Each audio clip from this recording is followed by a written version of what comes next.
Sejam bem-vindos ao primeiro vídeo do módulo 9 da disciplina de Termodinâmica para Engenharia Química 2. Eu sou o professor Gustavo Maia, do Departamento de Engenharia Química da Universidade Federal de São Carlos. O presente vídeo trata dos conceitos de equilíbrio líquido-líquido e também do equilíbrio líquido-líquido-vapor.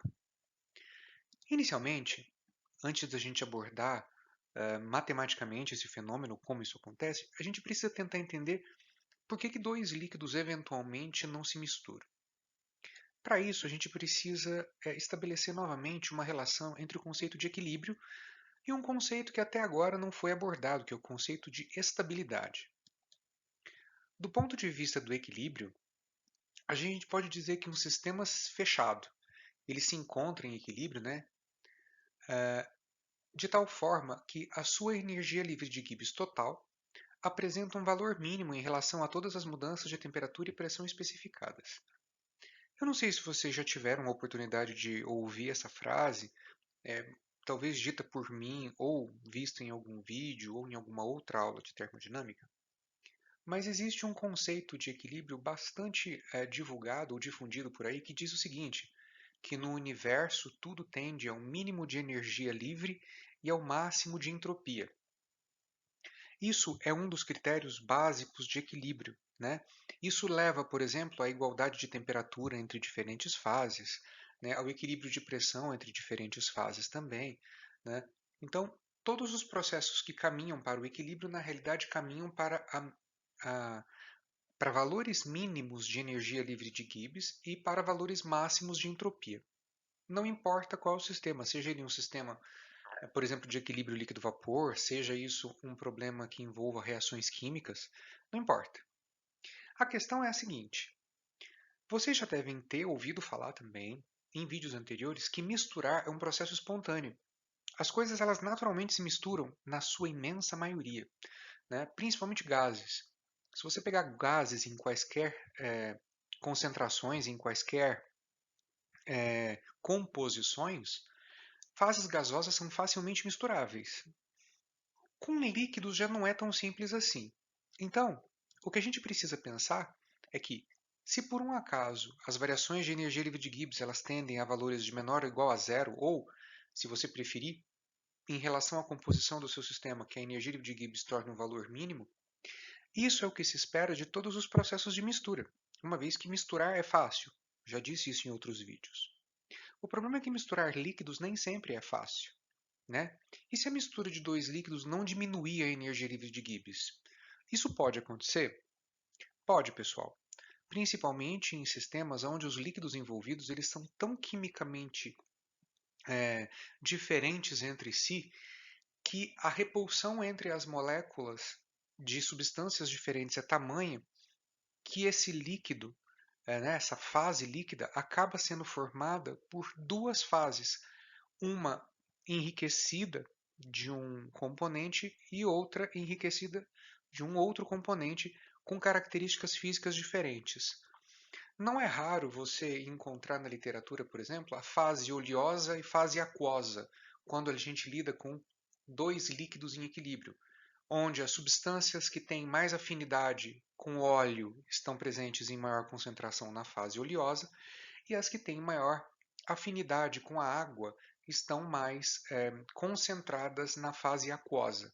Isso, obviamente, não exige que esses sistemas tenham água presentes, mas muitas vezes, principalmente em processos industriais, a presença de água numa mistura líquida é bastante comum, uma vez que a água é um componente bastante comum nos processos industriais. Baseado nisso, então, a gente precisa estabelecer um outro critério. Como que eu sou capaz de descobrir se um sistema ele tende a formar duas fases líquidas? Porque até então a gente admitia que líquido era apenas líquido, né? Era uma fase líquida só. Como que nós podemos então, qual é a ferramenta que a gente deve utilizar para poder enxergar se o líquido faz ou não uma condição aí que você tenha a formação de duas fases? Para que a gente seja capaz de fazer isso, a gente precisa analisar uma propriedade ou um conceito chamado de estabilidade termodinâmica. O que diz esse conceito? Então vamos lá. Para um sistema binário em uma única fase, e não importa qual, Raramente a gente vai fazer esse tipo de teoria, a gente vai aplicar esse tipo de conceito para a fase gasosa, porque em geral, fase gasosa se mistura mesmo, a gente não precisa analisar a estabilidade dela. Mas no caso aqui, é mais importante que a gente analise primeiramente a fase líquida, uma vez que a gente está lidando com o equilíbrio líquido-líquido, e isso também, é claro, pode ser aplicado à fase sólida, né? Considerando aí que existem sólidos que formam inúmeras fases, não é? A gente tem o diagrama ferro-carbono, que não nos deixa mentir, a gente tem ali aço formando vários tipos de sólido. Então, nesse caso aqui, a gente está falando especificamente da fase líquida. Então, para um sistema binário em uma única fase, no caso líquido, a uma temperatura e uma pressão constantes, a variação da energia livre de Gibbs e a sua primeira e segunda derivadas, elas devem ser funções contínuas em x1, né? Ou seja, em relação a uma das composições, no caso aqui a gente está avaliando, obviamente, uma substância que não é pura, né? Afinal de contas, não faria sentido a gente analisar x1 se a substância fosse pura.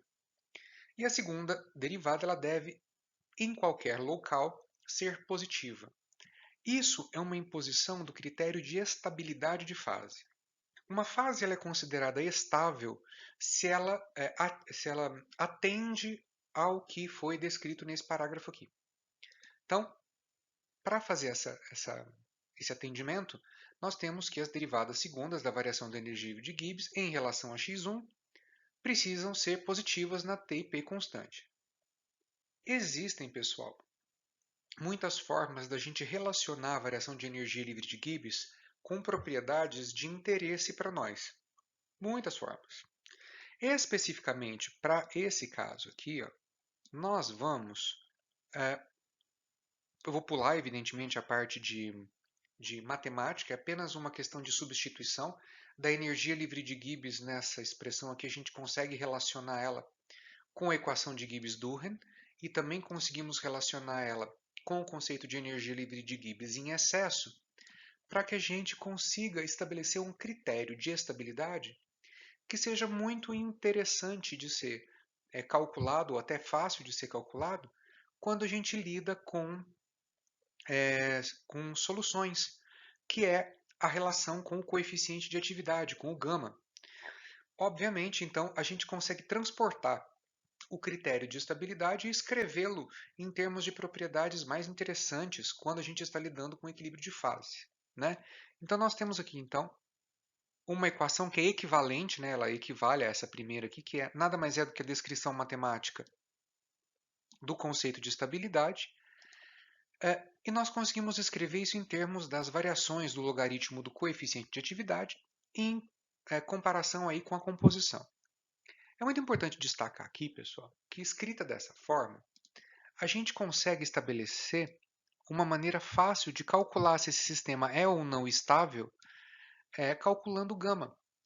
Então, uma vez que você escolha qual é a equação que vai calcular o gama para você, e eu já deixo aqui como sugestão, para efeito de cálculo de coeficiente de atividade em equilíbrio de duas fases líquidas, a gente não usa nada menos elaborado do que uma equação NRTL.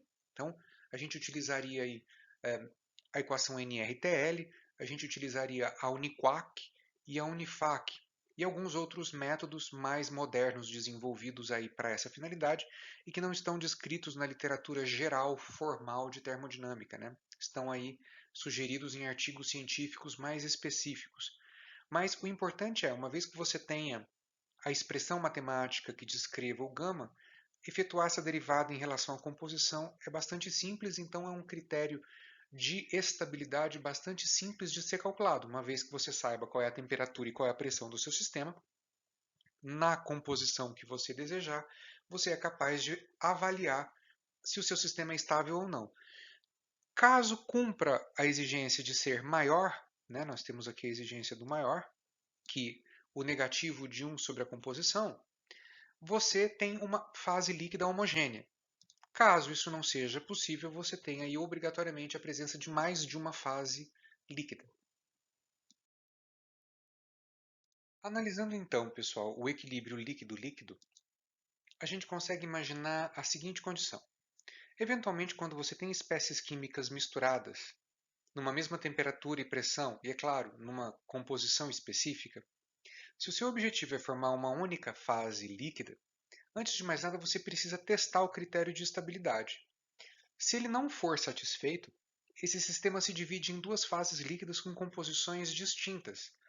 Pense comigo, por exemplo, numa mistura de água e óleo. Nós sabemos de antemão que os dois formam líquidos, né? Por exemplo, em condições de temperatura ambiente, né? Na maior parte das composições. Né? Não importa se você tem apenas uma gotinha de óleo ou você tem uma quantidade muito grande de óleo em relação à água. A gente vai sempre formar duas fases nessa condição. É justo imaginar que na fase correspondente ao óleo, ou seja, no líquido correspondente ao óleo, a gente tem uma pequena quantidade de moléculas de água. Da mesma forma que na água a gente tem uma pequena quantidade de moléculas de óleo. Então a gente tem duas fases com composições distintas. E às vezes, é claro, as aplicações não se restringem aqui a binários. Né? Matematicamente falando, a gente que já aprendeu em vídeos anteriores, em aulas anteriores, a relação φ barra φ e a relação gama barra φ, né, para equilíbrio líquido-vapor, quando nós temos líquido com líquido, a gente tem uma relação gama-gama. Né? Afinal de contas, nós temos dois líquidos, onde a gente avalia a composição de um dos componentes em cada uma das fases. Por isso que nós temos aqui o indicativo de fase para cada uma das condições de equilíbrio. Obviamente, isso aqui parte da mesma condição de equilíbrio de fugacidades. E é claro, não preciso nem citar, a gente não precisa descrever aqui, mas um sistema só está termodinamicamente em equilíbrio se essas fases estiverem à mesma temperatura e na mesma pressão. Se elas tiverem, né, alguma discrepância de temperatura ou pressão, a gente não está numa condição de equilíbrio ainda. Quais são as principais e mais importantes aplicações, por exemplo, do conceito de equilíbrio líquido-líquido? Acredite, pessoal, em termodinâmica e na indústria química, os conceitos de equilíbrio líquido-líquido eles são tão ou até, em alguns casos, mais importantes do que o do equilíbrio líquido-vapor. Por exemplo, todo o conceito da parte de extração, da operação unitária de extração líquido-líquido é feita baseada nesse tipo de conceito. Né? Uma aplicação bastante importante aí, quando a gente quebra azeótropo, que imagino que vocês já tenham estudado aí em vídeos anteriores, para quebrar o azeótropo é muito normal a gente colocar uma substância que seja muito quimicamente similar a um dos componentes e muito diferente do outro, para que a gente arraste um deles e aí a gente quebre, por assim dizer, o azeótropo. Isso é representado em diagramas ternários, que nós ainda não vimos aqui, a gente vai ver um exemplo na aula de hoje, mas a gente não vê muito em termodinâmica, porque esse assunto será abordado mais detalhadamente na disciplina de operações unitárias. Então, isso vai ser visto adequadamente mais para frente.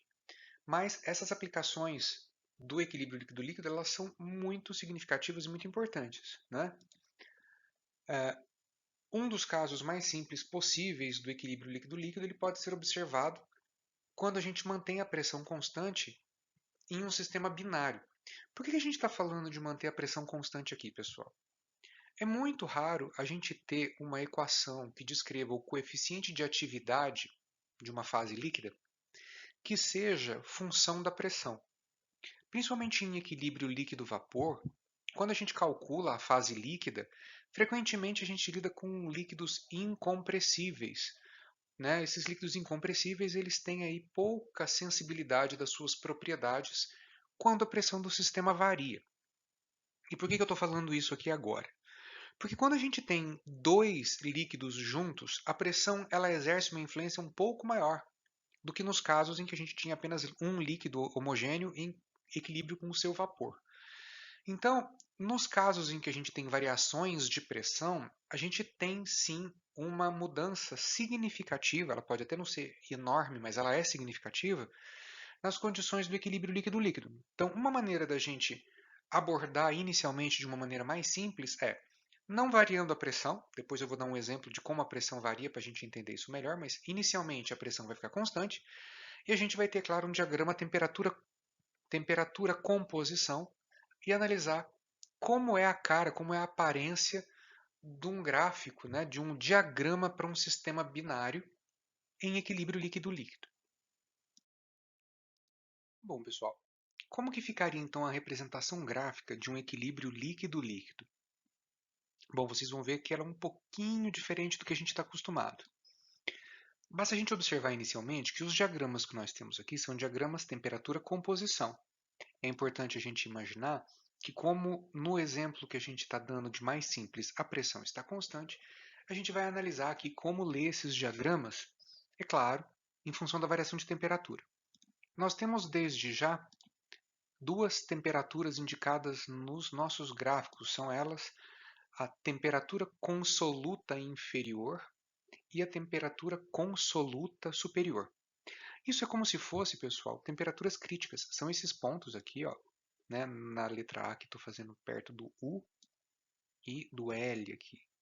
Esses pontos, eles indicam que dele para cima, né, nós não temos mais duas fases líquidas e nem deste ponto para baixo. Seria o equivalente a dizer que isso aqui são temperaturas críticas, mas para líquidos. Então, a gente tem aqui três possíveis configurações, né? Onde nós temos aqui as duas fases líquidas no interior, sempre na parte interior desses diagramas, né? Uma coisa que é importante a gente determinar aqui, pessoal, é que da mesma forma que no equilíbrio líquido-vapor, a gente tem na realidade duas curvas que se unem no ponto de temperatura consoluta, ou superior ou inferior. Então, essa parte, vou utilizar aqui o gráfico do meio para ilustrar, essa parte, né, mais à esquerda, ela é calculada de uma forma e essa parte é calculada de outra, né, de tal forma que a gente tem aí aqui dentro é, líquidos constituindo duas fases distintas. O que a gente quer dizer com isso? Porque, na verdade, desse ponto para a esquerda, o que a gente tem é o x1, ou seja, a substância 1, ela está mais diluída. Vocês podem ver que os valores de x1 aqui eles estão menos, menos intensos em quantidade, em grandeza, melhor dizendo, do que o x1 na fase beta. Então, a gente pode tirar uma conclusão aqui que a substância 1 ela é mais afim, ou seja, ela se encontra em maior concentração na fase beta.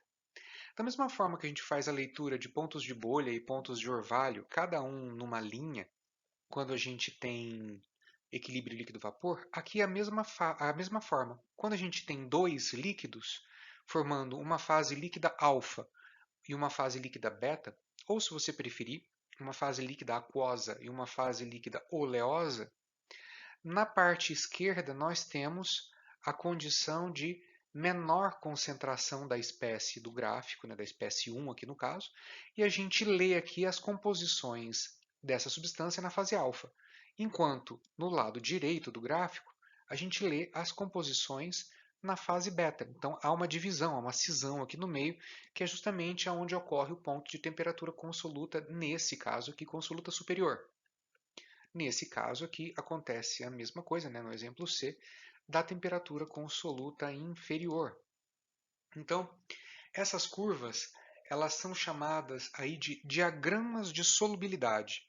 Né? Elas não são apenas encaradas como diagramas de fases, não. Elas são chamadas de diagrama de solubilidade de líquido com líquido, a uma pressão constante. Elas são chamadas de curvas binodais, né? Elas representam as composições do componente nas duas fases. Binodais porque nós temos aí dois nós, ou duas regiões de avaliação de composição. Né? A curva UAL, nós temos aqui na letra A, vou até indicar com outra cor, né? Nós temos aqui UAL, essa é a curva, né? Essa curva do lado esquerdo, ela se une à curva UBL do lado direito. Então, a curva UAL ela é uma curva da fase alfa rica na espécie 2, como eu acabei de dizer. Ela é pobre na espécie 1, consequentemente rica na espécie 2. A curva UBL já é o contrário, é uma curva que representa a fase líquida beta, rica na espécie 1. O gráfico apresentado na letra A, ele é relativamente difícil de encontrar, ele não é muito comum não. A gente raramente vê ele. Os da letra B e C eles são mais comuns, né? No caso da letra B, a gente tem ali onde a curva, onde o gráfico ele intercepta a curva de congelamento, onde você tem apenas a temperatura consoluta superior.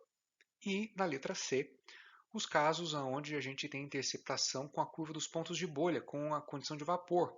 E aí nós temos a curva com a presença da temperatura consoluta inferior. Lembrando, pessoal, que esses termos de temperatura consoluta, dependendo da bibliografia que você pesquisar, eles vão estar descritos como temperatura crítica, né? Temperatura crítica superior, temperatura crítica inferior do equilíbrio líquido-líquido. Mas o que conta mesmo, pessoal, é que nem sempre a gente quer ver a teoria, né? Que eles são gráficos genéricos e como é que é isso na prática? Como é que a gente representa isso na prática? Nós temos aqui de uma bibliografia, né, de um artigo científico que eu extraí essa imagem, a bibliografia está citada no fim da nossa apresentação, é claro, que estão aí dados experimentais, que são os símbolos, se vocês observarem o gráfico, nós temos ali símbolos como bolinhas, aqui aí nós temos triângulos, triângulos vazados, quadrados e assim sucessivamente, né?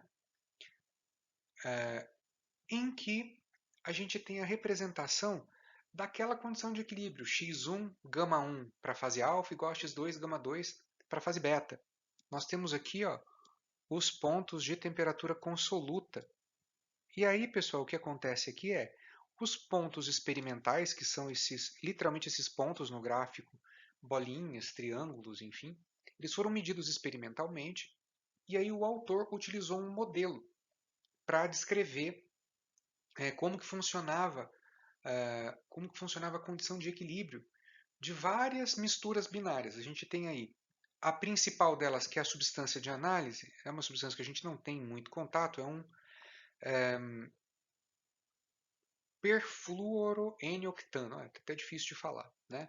É um octano que, ao invés de você ter átomos de hidrogênio ligados à cadeia carbônica, você tem flúor, né? Você tem o átomo de flúor. Então, você tem aí, é como se você tivesse um octano, você remove todos os hidrogênios dele e no lugar do hidrogênio você coloca flúor, né?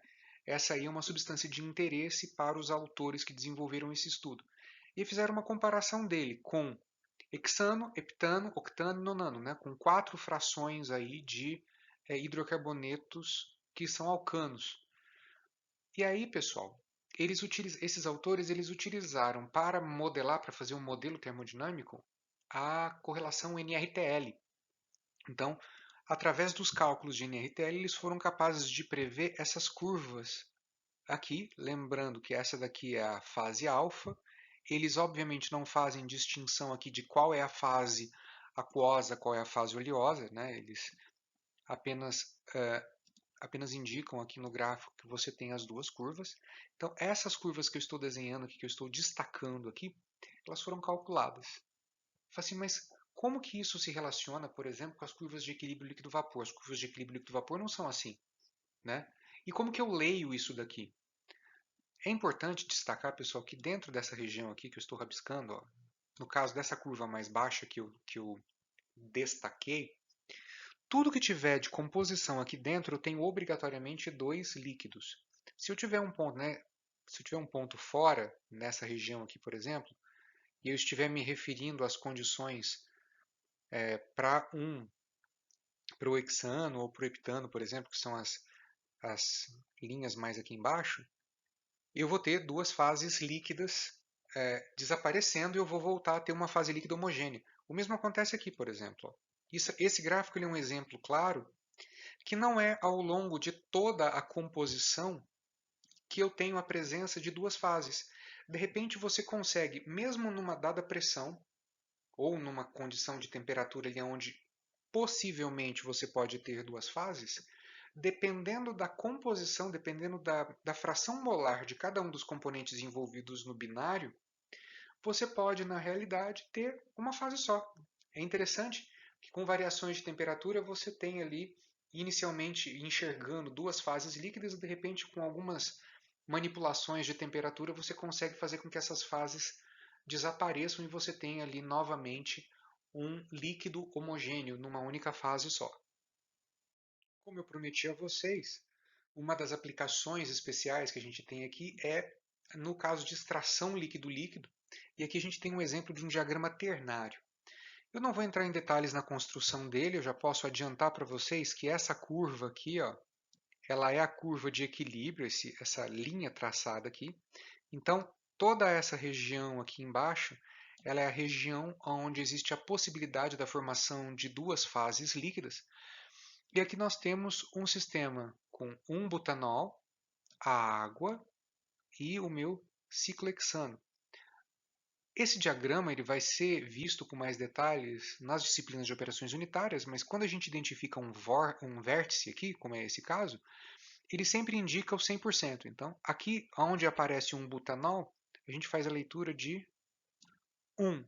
Então, onde aparece água, esse 1 aqui corresponde à água, então, consequentemente, esse 0 aqui é do ciclohexano. Aqui nós temos o 1 de ciclohexano e esse 0 aqui corresponde a 0 de butanol. Né? E de água também, né? 0 para os dois. A gente tem 100% de ciclohexano, consequentemente 0. E aí, para fazer a leitura da composição de cada um, a gente utiliza linhas que são perpendiculares.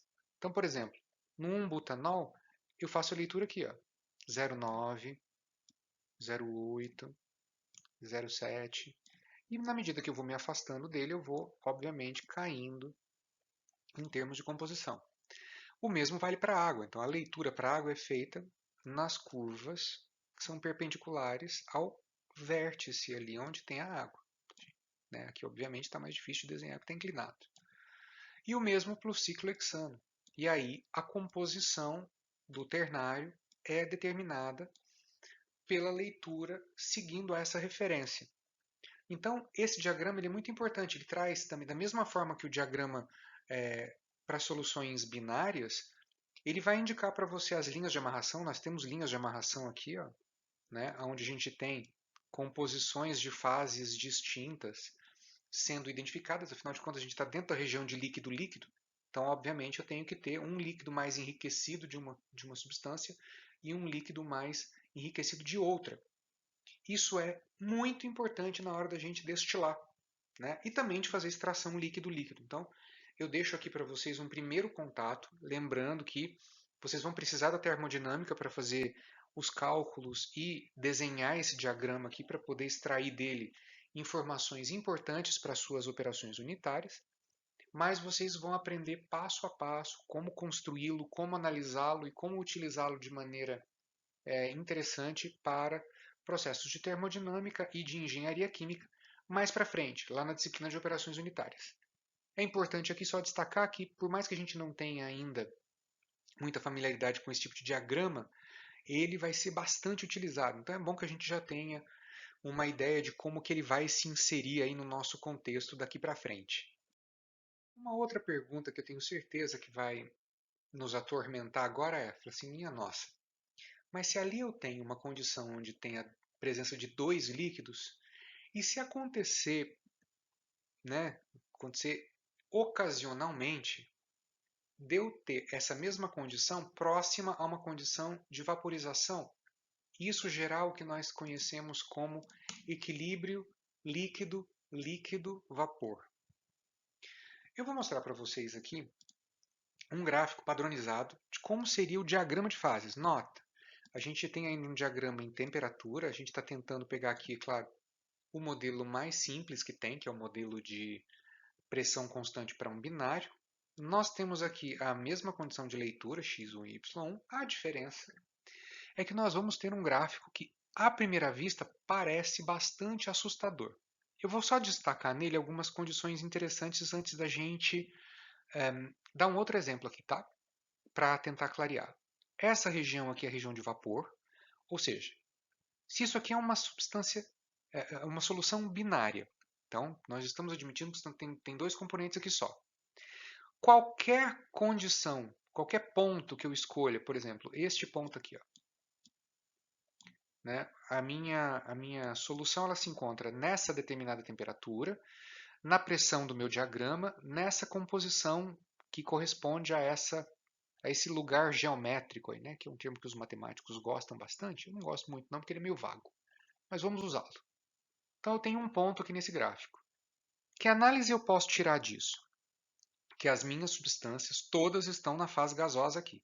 Só existe uma única fase nesse problema. Porém, na medida que eu vou baixando ou mudando as condições, eu tenho aqui, ó, por exemplo, nessa região aqui, ó, eu tenho um líquido alfa. Nessa região, eu tenho um líquido beta. Ou seja, eu tenho uma fase líquida oleosa, uma fase líquida aquosa, apenas para usar a nomenclatura normal. Nessa região aqui eu tenho a presença dos dois. Fala, mas e aqui dentro? Né? Como vocês podem observar pelo gráfico, em cada uma delas nós temos aqui a fase líquido beta em equilíbrio com o vapor e funciona igual, viu, pessoal? Nessa linha aqui de amarração que já está desenhada no gráfico, eu leio a composição do vapor aqui e a composição do meu líquido nesse ponto. Então, eu vou ler aqui o X e aqui, por ser a linha do vapor, eu vou ler o vapor. Tem um exemplo genérico aqui onde eu saio de um vapor, eu entro numa condição onde eu tenho aqui equilíbrio líquido-vapor, olha, né, eu estou fazendo um abaixamento de temperatura aqui, então na medida que a temperatura cai, eu vou chegando neste ponto, a hora que eu chego aqui, eu tenho o meu sistema inteiro como uma fase beta. Olha que interessante. Eu não tenho aqui a formação de uma fase distinta. Se eu fizer do outro lado, vai ser a mesma análise. A diferença é que ao invés de ter uma fase distinta beta, eu vou ter uma fase distinta alfa. Mas a pergunta que eu tenho certeza que vocês devem estar se fazendo é: pelo amor de Deus, como eu faço para calcular este gráfico? Como é que eu vou conseguir colocar isso numa planilha e gerar esse tipo de informação? Você não precisa enlouquecer. A parte boa disso está nesse gráfico aqui. Ó. Esse gráfico foi tirado de uma das nossas bibliografias e ele representa dados reais do metanol em uma condição de equilíbrio com o N-hexano, a pressão atmosférica. Então, tem várias temperaturas. Se você observar bem, o nosso amigo aqui, ele ilustra, o nosso querido autor, ele está ilustrando aqui ó, dados de equilíbrio líquido-vapor, VLE, Vapor Liquid Equilibrium. E aqui nós temos Liquid Equilibrium, que são os dados do meu problema. E ele resolveu utilizar para simular para fazer a parte de cálculo, para tentar calcular esse equilíbrio, ele usou a Unifac.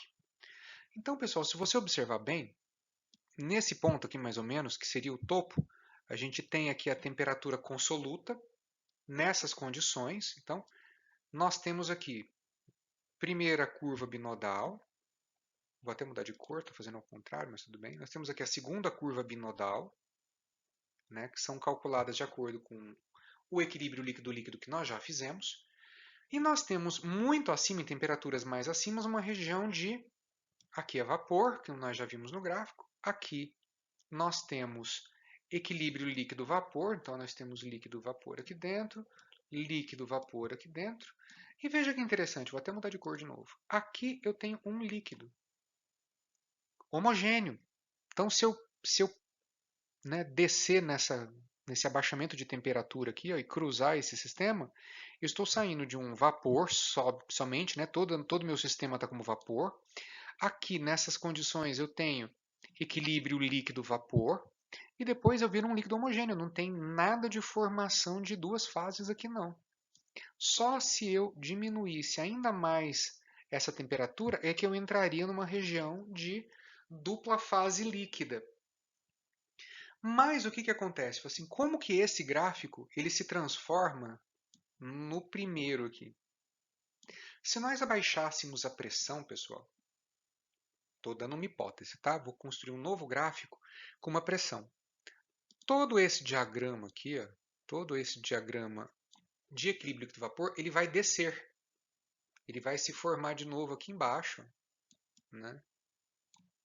Eu estou fazendo um desenho terrível aqui, mas eu acho que deve dar para entender o que eu estou fazendo. Ele vai começar a descer. A pressão, ainda que ela surta algum efeito, como eu disse a vocês, eu vou até apagar um pouco esse gráfico, ele está muito, né, poluído. Ainda que a pressão exerça alguma significância nas condições de equilíbrio líquido-líquido, esse gráfico vai sofrer pouca variação. Né? O gráfico que mostra aqui a região delimitada pelas duas fases líquidas. Então eu não vou ter muito abaixamento dessa curva, não. Ela vai ficar mais ou menos igual ao que ela está aqui. E aí vai chegar um momento que a curva de equilíbrio líquido-vapor ela vai literalmente sentar em cima dessa curva aqui. Se eu extrapolar essa curva para pontos mais baixos, o que a gente vai ter é algo mais ou menos assim. Ó. Veja que interessante. Eu tenho um encontro aqui, ó, e aí isso vai formar uma quebra.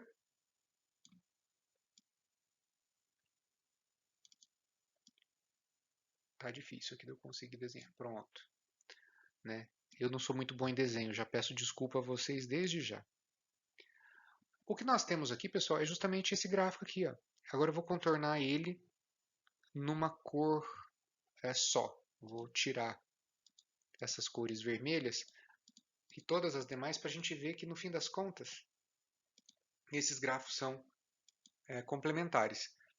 A diferença é que quando você tem a região de líquido com duas fases e você atinge esse ponto aqui, ó, você não continua com dois líquidos aqui para cima, você entra em equilíbrio líquido-vapor. Então esse gráfico ele fica tombado aqui e ele continua do outro lado.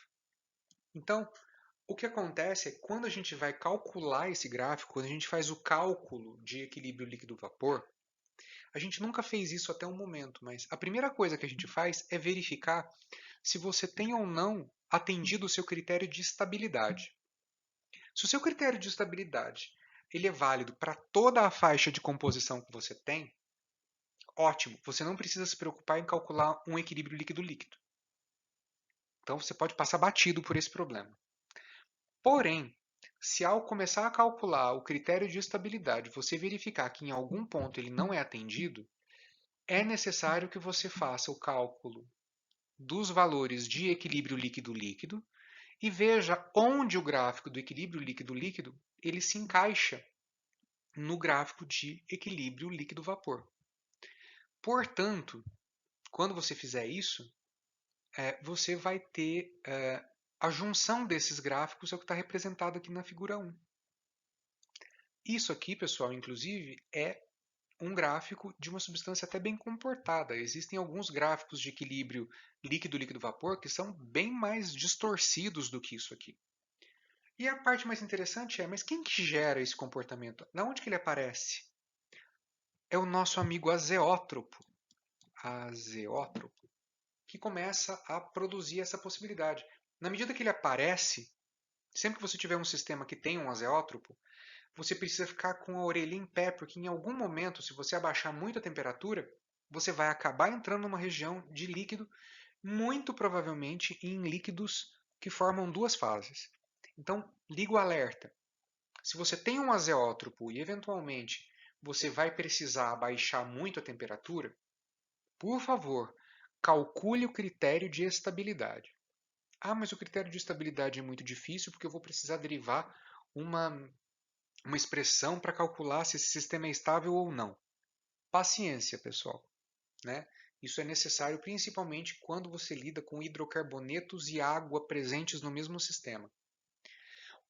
Um indicativo que pode de repente acender uma luzinha aí na sua preocupação é a seguinte: todas as vezes que você tiver um coeficiente de atividade muito alto, algo que seja acima de, sei lá, 8, 9, a gente fez cálculos de coeficiente de atividade em equilíbrio líquido-vapor que davam 2, 2,5, mas valores muito altos podem indicar a presença de de líquidos com duas fases distintas.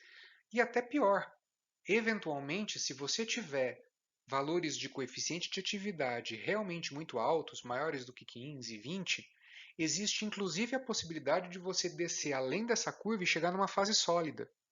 Então, fica aí a dica para que, nos casos em que você tem problema de equilíbrio de fases, você quer gerar um diagrama inteiro, tenha em mente a necessidade do cálculo do critério de estabilidade. Esse critério, lembrando, ele é geralmente calculado pela derivada do logaritmo do coeficiente de atividade. Então, isso significa que você vai precisar de uma expressão matemática que descreva a gama em função da composição, da temperatura e, eventualmente, da pressão do seu sistema, para derivar essa expressão e fazer a análise para cada uma das composições. Tudo bem?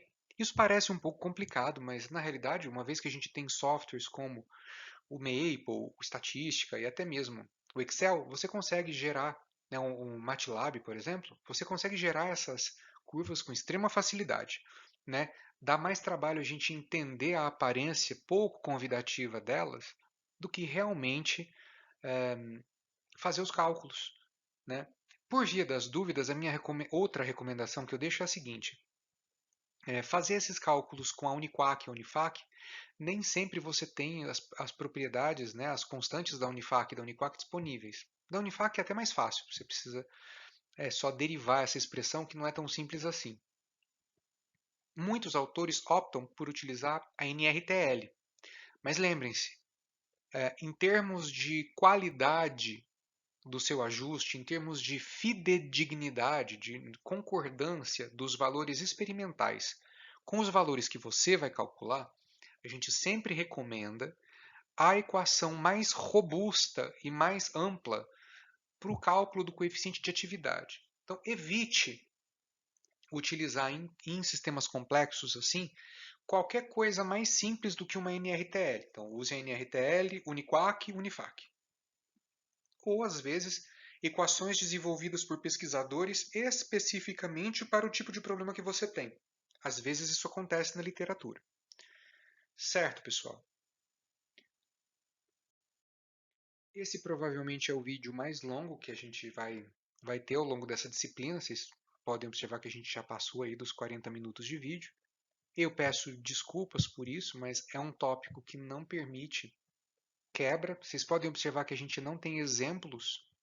E por que a gente não tem exemplos? Porque a bibliografia de vocês sugere que para esse tipo de problema, a maior parte dos exemplos eles sejam única e exclusivamente a análise de dados. São dados experimentais coletados e a gente dá uma analisada neles. A parte rica de exemplos desse tipo de conteúdo, vocês só vão ver realmente em operações unitárias. E para isso, obviamente, eu teria que ensinar as operações unitárias e isso não faz parte dessa disciplina. Aí você vai pensar, nossa, mas esse ensino está incompleto. Na realidade, não está. Do ponto de vista da termodinâmica, que é a disciplina que a gente está vendo aqui, o conceito de equilíbrio líquido-líquido, ou líquido-líquido-vapor, ou mesmo o equilíbrio sólido-líquido, ele é uma abordagem muito similar à que nós já vimos para equilíbrio líquido-vapor. Não tem aqui absolutamente nenhuma novidade, a não ser a apresentação da nomenclatura, o que é mais comum e o que não é, mas nada que seja absolutamente diferente em termos conceituais do nosso antigo equilíbrio de fugacidades. É a partir desse equilíbrio de fugacidades que nós temos o desenvolvimento de todas as equações que descrevem os mecanismos de equilíbrio, independente do número de fases envolvidas. Eu espero que esse vídeo, apesar de longo, ele tenha sido produtivo para você. Eu espero que ele tenha despertado o seu interesse em ver como isso realmente vai tomar forma nos projetos de operações unitárias e que você não tenha se assustado com a aparência pouco convidativa desses diagramas. Eu juro para vocês, essa aparência meio assustadora, ela desaparece com o tempo quando você ganha alguma familiaridade com isso, quando você trabalha com isso mais intimamente, ou até mesmo consegue relacionar esses diagramas com condições aplicáveis, com projetos reais de engenharia, lá nas disciplinas de operações unitárias, você vai perceber que na realidade esses diagramas eles são seus aliados, eles não são seus inimigos, né? Se você eventualmente concluiu esse vídeo e achou ele pesado demais, dê uma pausa e assista ele de novo, num outro momento. Tenho certeza que quando você assistir ele pela segunda vez, esses diagramas eles não vão ser mais tão assustadores. Lembrando, mais uma vez, que o diagrama ternário ele vai ser abordado com vocês na disciplina de operações unitárias, juntamente com balanços de massa e aplicações diretas de extração líquido-líquido e até mesmo de destilação, caso a gente precise quebrar um azeótropo. Eu agradeço a vocês a atenção, grato mais uma vez pela presença de todos. Não se esqueçam de entrar em contato comigo caso vocês tenham alguma dúvida sobre esse vídeo e eu vejo vocês no próximo módulo. Grande abraço!